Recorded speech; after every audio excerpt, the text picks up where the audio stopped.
اعوذ باللہ من الشیطان الرجیم بسم اللہ الرحمن الرحیم ولا تقربوا مال اليتيم إلا بالتي هي أحسن حتى يبلغ أشده وأوفوا بالعهد إن العهد كان مسؤولا صدق اللہ العظیم۔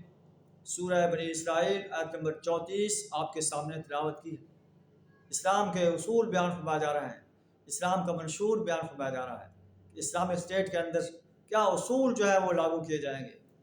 ولا تقربوا مال الیتیم، یتیم کے مال کے قریب نہ پھٹکو، الا باللتی ہی احسن، مگر آسن طریقے سے، حتی یبلغ اشدہ، جہاں تک کہ وہ اپنے شباب کو پہنچ جائے۔ یتیم کے مال کو کھانے کے بارے میں بڑی وعید ہے۔ اللہ نے فرمایا کہ جو لوگ یتامہ کے مال ناحق کھاتے ہیں وہ اپنے پیٹ میں آگ بھر رہے ہیں۔ وَأَوْفُوا بِالْعَهْدِ، وعدے کو پورا کرو۔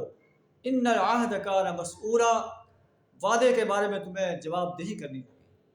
وَأَوْفُوا الْكَيْلَ إِذَا كِلْتُمْ، پیمانے سے دو تو پورا بھر کر دو۔